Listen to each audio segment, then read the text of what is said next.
All right. Hello. Welcome back to another fun-filled episode of the Hammercast. I'm your host, Alex, the Hebrew Hammer Salkin, and joining me once again is Danny Kavadlo, trainer extraordinaire, one of the strongest calisthenics guys on the planet, and all-around nice dude. I know he looks like a villain in the John Wick series, but he's actually not at all like that. He is a very kind, friendly dude. And the only thing he is going to attack is weakness. And we're going to talk about attacking and crushing weakness on this episode because he's got a brand new course coming out. And I'm going to let him tell you about it because I do not want to ruin the surprise.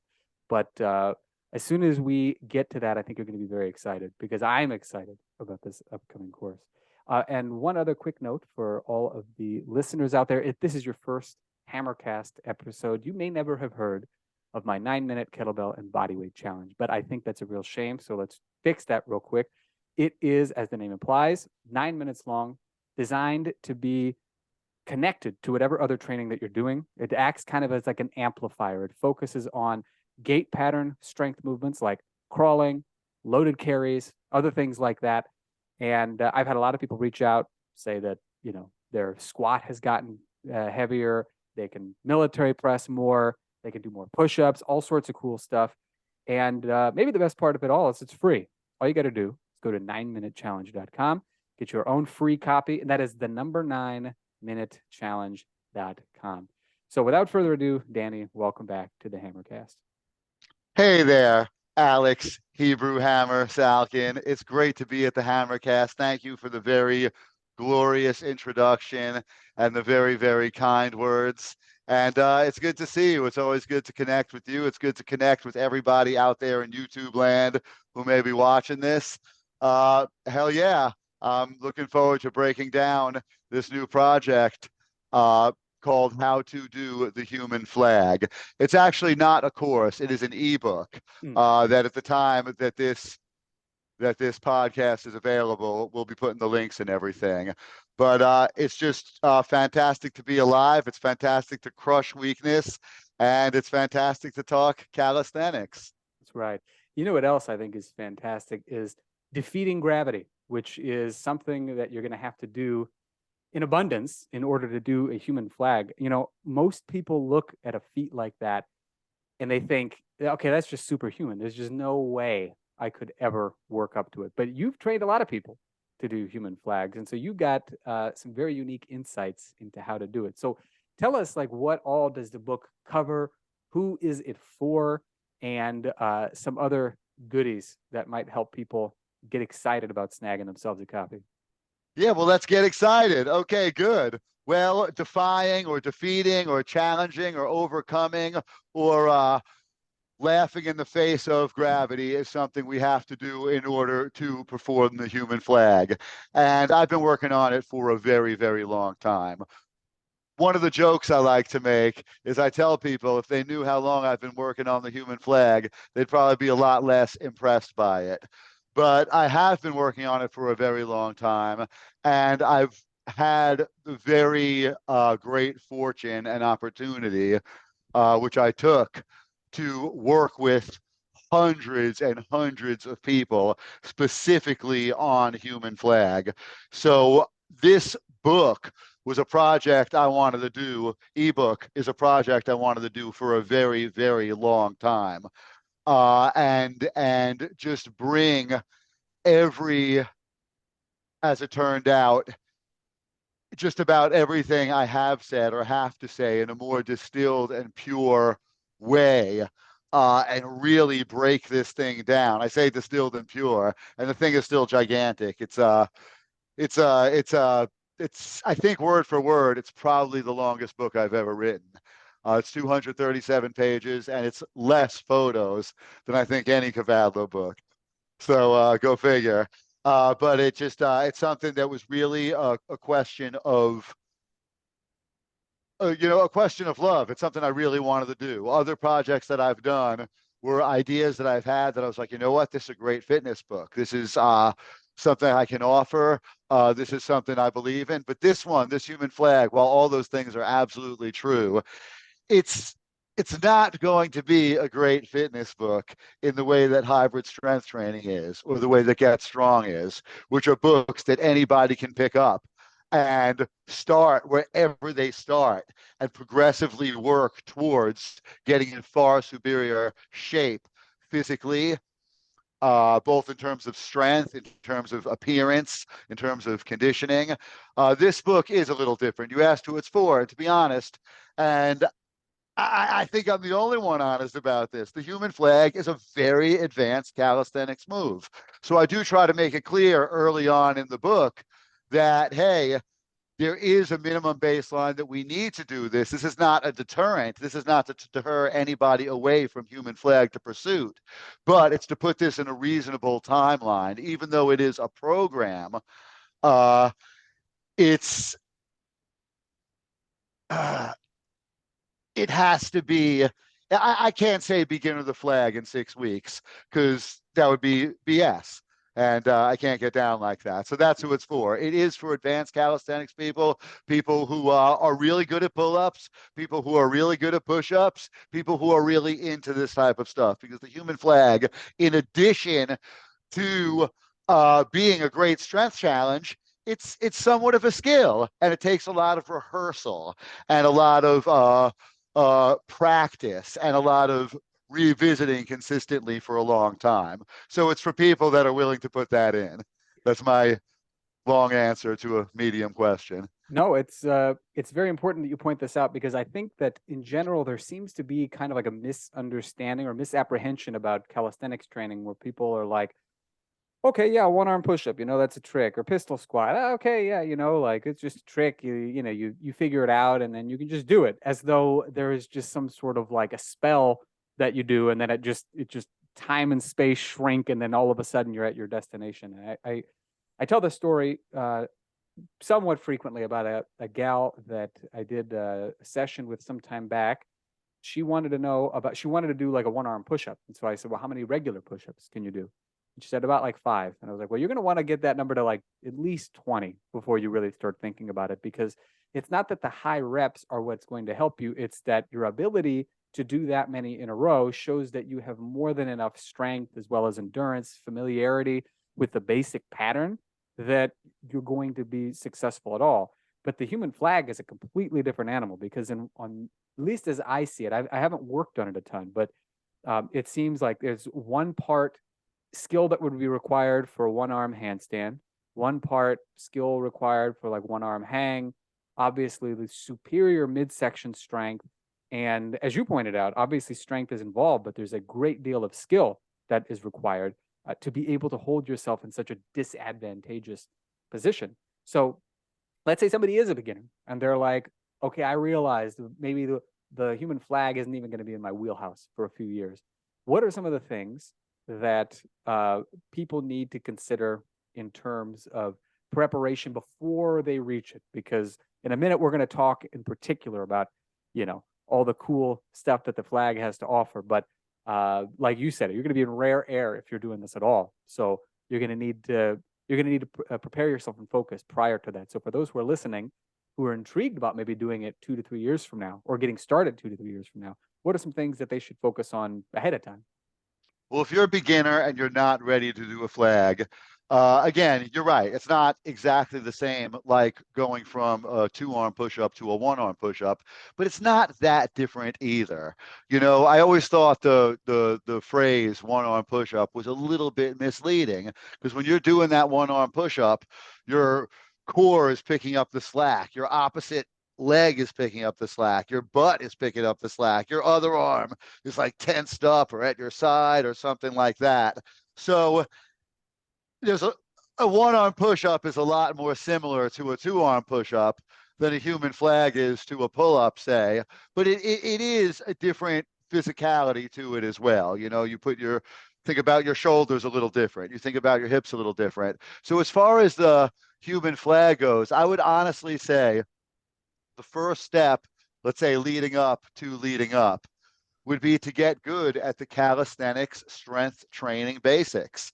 I mean, push-ups, I mean, pull-ups, I mean, dips, I mean, excuse me, handstand push-ups. If handstand inversions, whatever spatial issues are a problem, overhead presses, but we got to work those shoulders. And I'd say a very basic baseline, but a strong baseline in those exercises would really be the lead up steps to the lead up steps. Yeah. I think it makes perfect sense. And this is again one of those things where people they see it and they think they don't look at calisthenics as being a discipline and a method that requires, you know, progression sequences and all these other things. They think, oh, you know what, I'll just jump into it. I'll give it a shot. Eventually, one day I'll hit it. Like they treat it completely different from weight training, but it follows Right. many of the same principles. And I think a big thing that you just pointed out is the need for prerequisites before you get to progressions. And this is where a lot of people go wrong. They want to just jump right into the progressions and not do the prereqs. Right. If I said to you, to compare it to weight training, if I said to you, my goal is to deadlift 515 pounds, and you said, what can you deadlift now? And I said, oh, I don't know. I've never tried it. Then that's very different than if I'm like, you know what? I could do 315 for 10 reps. I don't know why I can't pull 515 for one. I should be able to, and then fine. Okay. You can pull 315 for 10. Let's talk about how we can get you to this for one. But if you've never deadlifted before, we're not having the conversation about how do you deadlift 500 pounds. So it's the same thing. If you're not good at push-ups and pull-ups and dips and some type of overhead pressing, handstand push-up type thing, the flag is not at this time uh, a a wise pursuit or a good goal. I'm all about we can all do everything. I really am. What people don't realize is I don't even think I even tried the human flag till I was like 32 or something. And I've been working out since I was like 12. So I was already working out and working as a personal trainer. I was working out for 20 years and working as a trainer before I ever even tried it. That's a solid baseline. I'm not saying everybody has to wait until they're the oldest person in the world, Yeah. but a baseline is needed for sure. Yeah, definitely. Now, let's say you reach that baseline and you say, okay, I've done my handstand push-ups. I've done my pull-ups. I've hit some pretty impressive, above mediocre feats in these things. Maybe not one-arm pull-ups and maybe not, 10 or 15 full range of motion handstand push-ups, but you've done enough where you've earned the right to say, okay, I've gotten in the prerequisites. Now it's time for the progressions. What is one of the biggest misconceptions that people have about getting started with the human flag and then reaching it that you want to dispel, let's say, like right out of the gate? All right. Well, misconceptions regarding the human flag. I'm gonna get back to that in a second.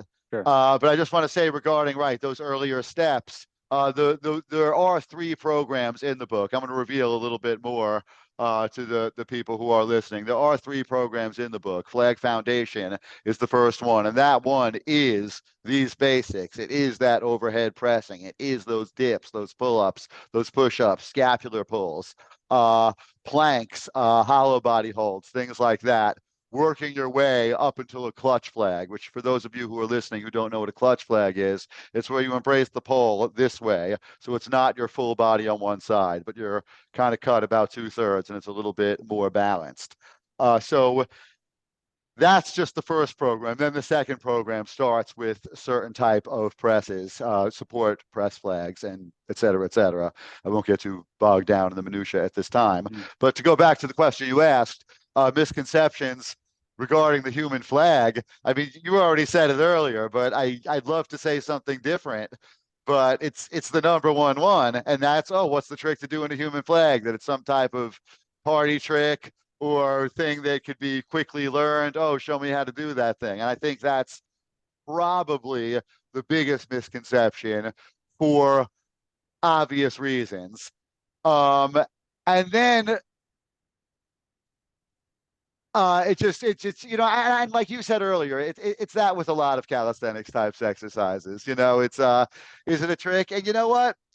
I always say there's two tricks to do in the human flag. One, you got to be really, really strong. That's the first part of the trick. And two, you have to practice the human flag a lot, probably for a really, really long time, frequently and intensely, and fail a bunch. So if we want to call that a trick, then that's the trick. But that's definitely the biggest misconception right there.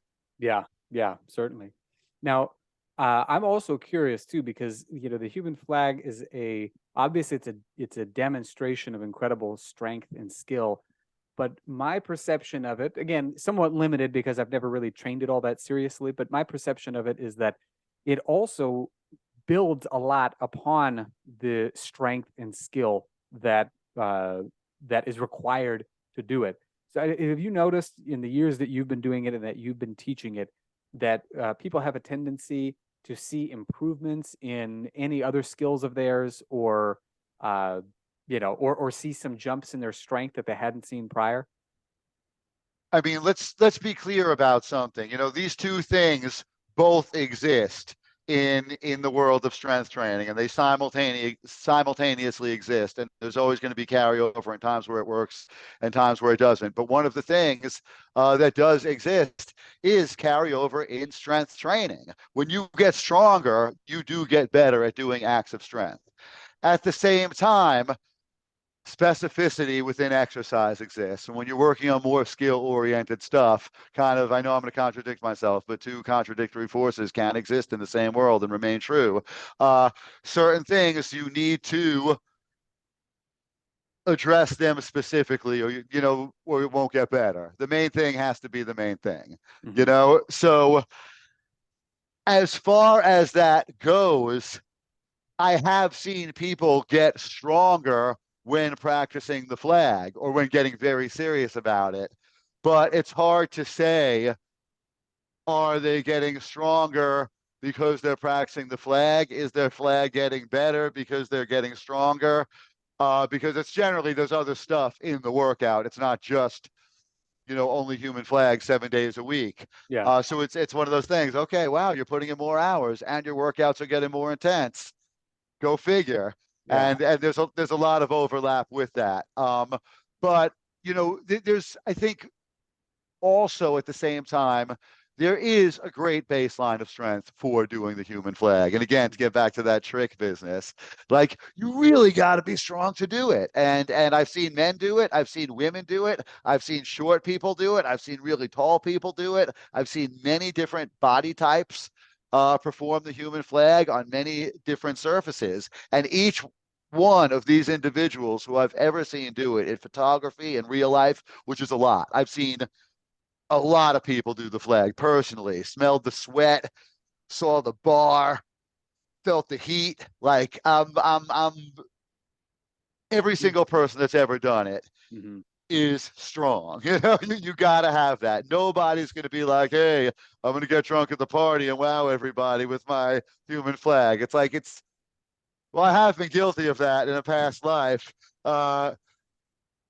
You really have to put in serious discipline to strength training in general to have that requisite strength. And then the specificity of human flag training. Absolutely. Now, what's one of the coolest flag feats that you have seen or that you have done? Now, there's one that sticks out in my mind, a picture of you that I saw many years ago, but I've also seen other videos of people doing it and putting their own spin on it.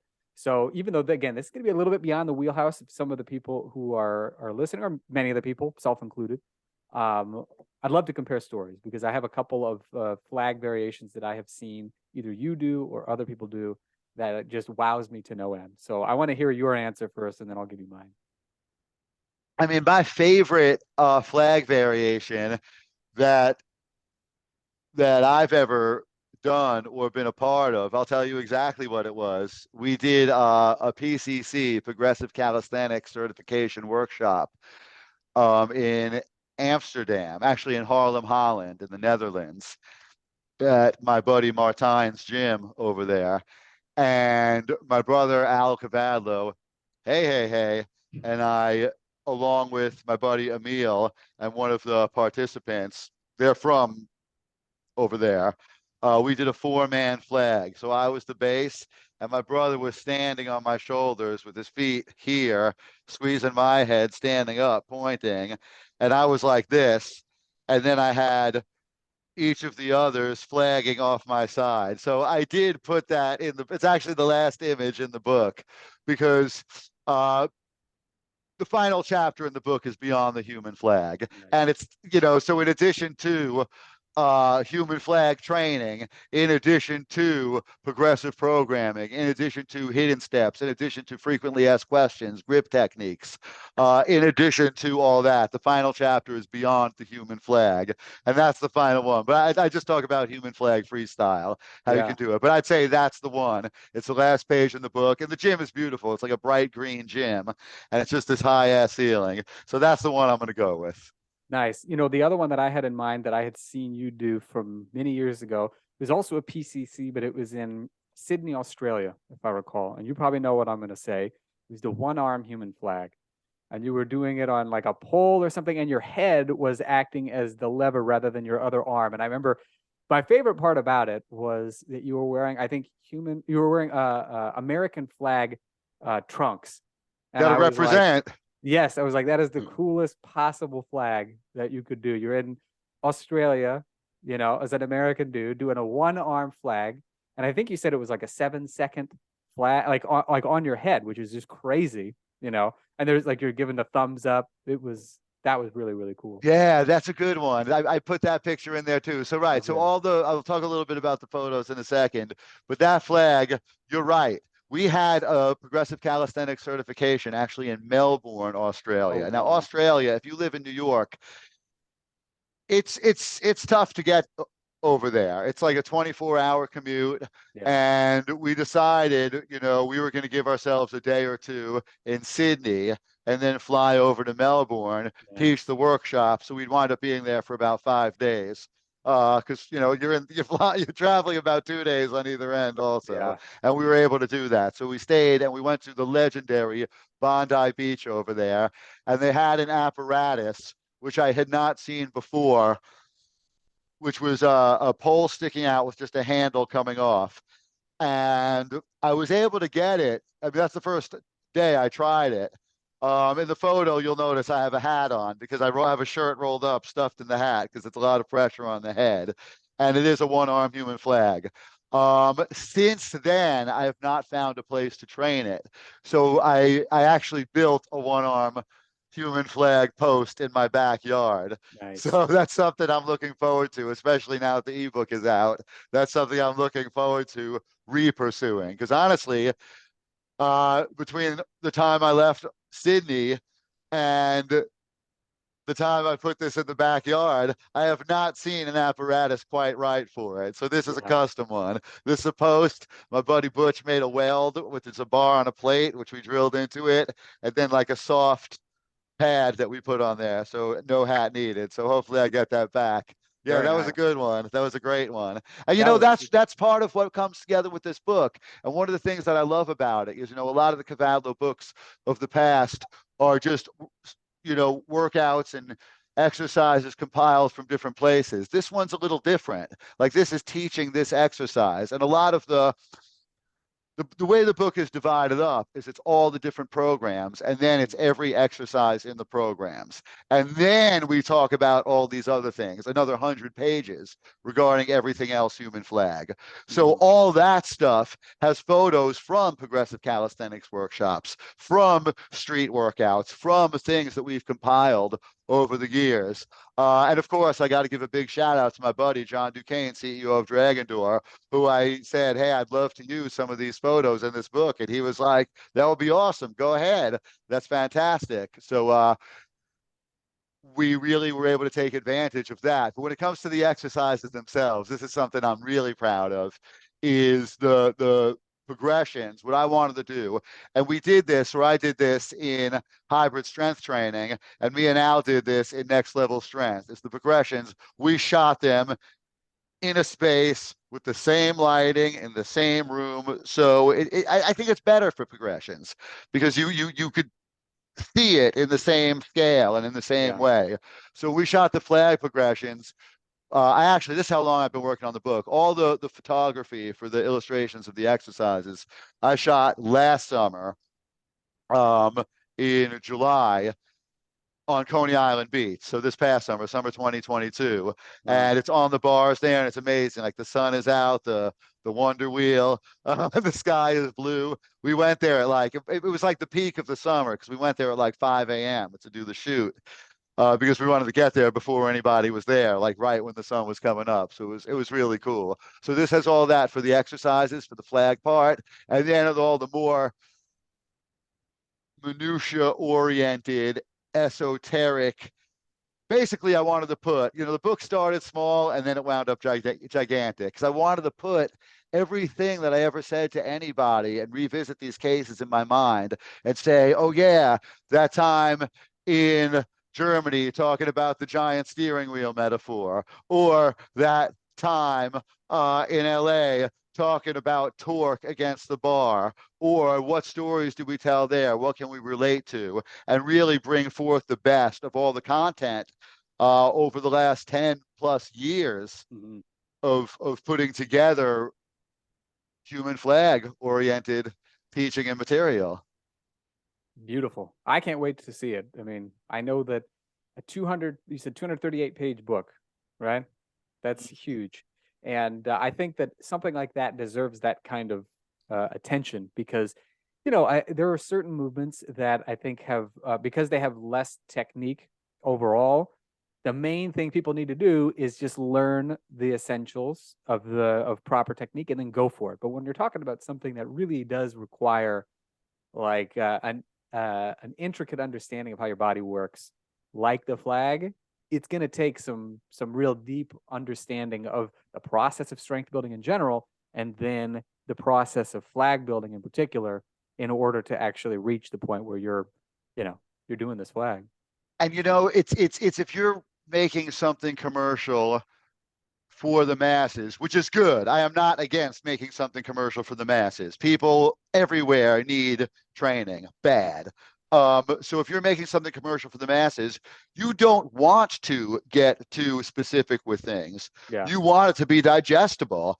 I pride myself in 90% of the stuff I put out there, trying to make it as simple as I can.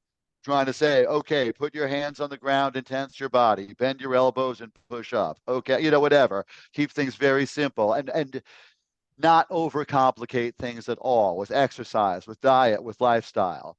So with this book, this book isn't overcomplicated either. I chopped everything as fine as I could say it. But with this book, this is not for the general population.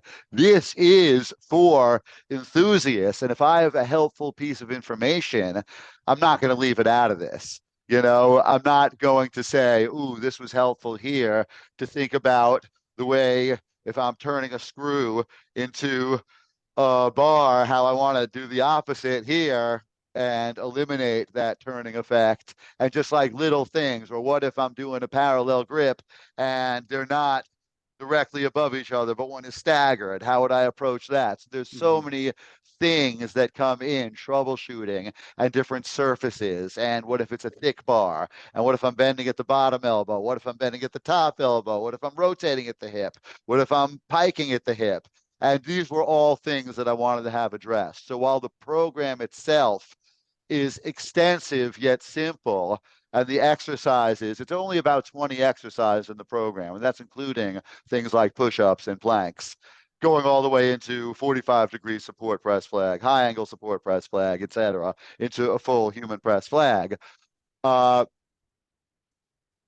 That's simple, but then I wanted to have, and it worked out this way. They went through many forms. It started out, a lot of this was included in that. And then when it got too much, that it became difficult to follow, I said, let me simplify this, take everything else I have to say and arrange it as such. Okay, troubleshooting, different grip techniques for different surfaces, et cetera, et cetera, et cetera. Nice. Yeah, that sounds exciting. And definitely the kind of thing I think anybody listening to this is going to realize, that you're going to have a decent understanding of some of these concepts before you can apply them to the flag. But by the time that you do, this is all going to be super duper helpful. I'll tell you right now, like if you love calisthenics and you love the flag and you're into this stuff, You're gonna love this thing. I've showed it to a couple people, and the reaction has been everything from "this is the most detail-oriented thing I've ever seen on the human flag in my life. I was expecting it to be like a 5 or 6 step, 15-minute thing, Yeah. and it's not that. So it's ranged for everything from that to someone I spoke to today, one of my clients, who I gave him an advanced copy.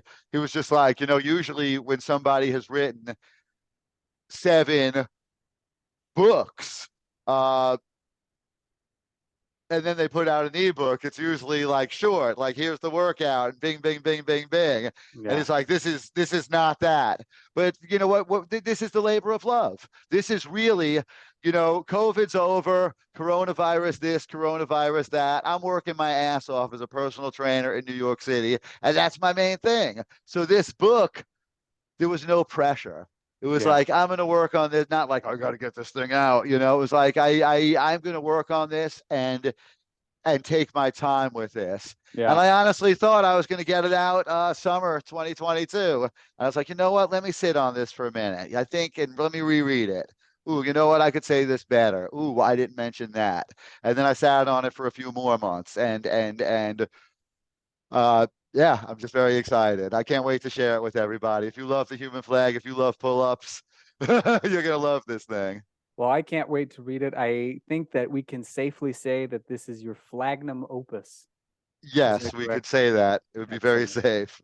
And you can use that term all you want. All you have to do is give me credit twice. This is Dan John's rule. You give me credit for it twice, third time it's yours. But you heard it here first, folks. The flagnum opus. This is how to do the human flag. I think that's the name correct. I got the name How correct. to do the human flag. Perfect. The definitive guide to the world's most amazing exercise. And it is no hyperbole to say that it is the most amazing exercise. Can't think of a person alive who is not amazed when they see it, or nor would they be amazed if they could work their way up to it. But this is going to be the ebook that will get you there. So where can people find it? Well, we will be posting the link. This is going to be published through Strong and Fit. It's ebook only. So we'll put the link in the description over here for download. Perfect. Perfect. And if people want to follow you online, where is the best place to do that? Oh, you know what's funny is when you post this, when I post this, which is going to be very shortly after we're recording this, I haven't posted on Instagram or Facebook in many, many months. Nice. So you can follow me on Facebook, Danny Kavadlo or Danny the Trainer. Friend me at Danny Kavadlo. Follow me at Danny the Trainer. And of course on Instagram at Danny Kavadlo, one word, Kavadlo. Mm-hmm. Yeah, so I'm gonna be posting again. Fuck it. Good. I've been loving living real life, but I want to tell people about this book and share the message and spread the love and the joy. And I'm just happy to be connecting to people in the real world and connecting to people in the virtual world now. So it's good to check in with everybody. It's good to see you, Hebrew Hammer. It's good to connect with your audience. It's great to be alive and do the human flag, man. And let's keep the dream alive. Am I right? I've heard about that. Hell yeah. Keep the dream alive. That's what I'm talking about, folks. All right. For those of you who are Inner Circle members, stay tuned for the special Inner Circle only interview, the secret interview with Danny Kavadlo. For everybody else, thank you very much for tuning in. Be sure to share this episode far and wide. Be sure to continue your bold and bodacious journey to crushing weakness. And as always, have fun and happy training.